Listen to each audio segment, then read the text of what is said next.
अभी इसका कोई नाम नहीं है।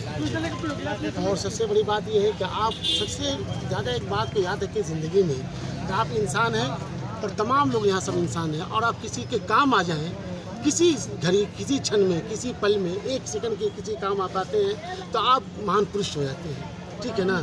आप इंसान, आदमी तो होता है सब कुछ, लेकिन आप इंसान कब होंगे? जब आप किसी के काम आ जाएंगे। तो काम आना ही इंसानियत का तकाजा है ये। और इतनी भीषण गर्मी जो पड़ रही है, हज़ारों लोगों की मौतें जो ना बिहार के अंदर हुई है। आरा शहर में लगभग 4-5 दिनों का आंकड़ा जो बता रहा है मौतों का, लगभग 135 मौतें यहाँ पे हुई हैं। जो हिंदू मुसलमान सब उसमें मौजूद थे। ये सूरज किसी का नहीं था, ये गर्मी किसी की नहीं थी, किसी धर्म और जात की नहीं थी। एक गर्मी थी जो प्रकोप था उस ईश्वर का, जो सब कुछ भोग रहा है। कहते हैं कि पानी पिलाने से बड़ा पुण्य का कोई काम नहीं है। इससे बड़ा कोई कई लोग समाज सेवी अपने आप को कहते हैं, और इस भीषण हम गर्मी किसी में की टिप्पणी बिल्कुल नहीं करेंगे। आप समाज का सेवा अगर कर रहे हैं तो आप करते रहें, आपका कर्तव्य है ये। आपने जन्म लिया है और आप किसी के काम आ रहे हैं, तो ये अपने आप में एक बड़ी मिसाल है कि आप किसी के काम आ जाएं। आज सबसे बड़ा इंसानियत यही है। और एक शब्द है ना कि मैं जल ही जीवन है, तो एक बूंद जो है ना अगर किसी के जान ला देती है आपके पानी से, और उसकी दुआएं अगर उसकी मिल जाती हैं आपको, तो फिर दुनिया आपको नहीं रोकेगी कि आप कहाँ पहुँचेंगे। ये मुहिम आगे किस तरीके से और ये कारगर अगर होगा? भीषण गर्मी जिस तरह से देखते हुए चलती रहेगी तो हमारा पानी का भी स्टॉल जो है ना चलता रहेगा। अर्जुन खातून की तरफ से ये पूरी सिस्टम दी गई है।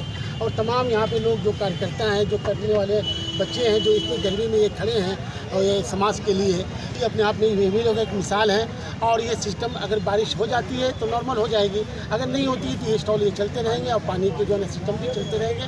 और यही नहीं, हर समय, चाहे वो ठंडे का मौसम हो, चाहे वो बरसात का मौसम हो, चाहे ये प्रक्रिया हमेशा आपको मिलती रहेगी उनकी तरफ से और चलते रहेंगे समाज में। आरा रहवासी आप भी हैं, और एक चीज़ बताएं कि जिस तरह से ये सबसे अहम बात होती है कि नगर निगम के द्वारा ये चीज़ इस तरह का पंसाला चालू करना चाहिए था, लेकिन विगत के दिनों में देखा जाए तो 5 पंसालाएँ चालू हुई थी, जिसकी निकासी भी एक पंसाला की 2-2 लाख रुपये हुई है, लेकिन वो एक हफ्ता से भी ज़्यादा पंसाला नहीं चला है। इस पर क्या कहना है? एक शब्द कहेंगे, ये हमारी बदनसीबी है, इससे ज़्यादा कुछ नहीं कहेंगे।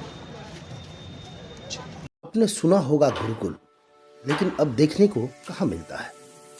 परंतु आज भी कहीं कहीं ऐसा विद्यालय है जहाँ पर गुरुकुल की परंपरा देखने को मिलती है, जहाँ पर संस्कार और अनुशासन कुट-कुट कर भरे हुए हैं।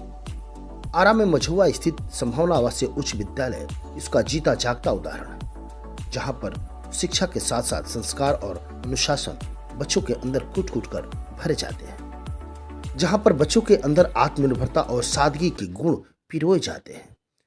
स्वच्छ वातावरण, सुंदर माहौल, अनुशासन, संस्कार और सादगी का प्रतीक संभावना आवासीय उच्च विद्यालय कुशल शिक्षकों के नेतृत्व में शिक्षा के साथ साथ extra curriculum, sports, music, arts, yoga, PT etc बच्चों को सिखाए जाते हैं, जहाँ पर हर वर्ग के अभिभावक अपने बच्चों को आसानी से पढ़ा सकते हैं। संभावना आवासीय उच्च विद्यालय मझौआ, आरा।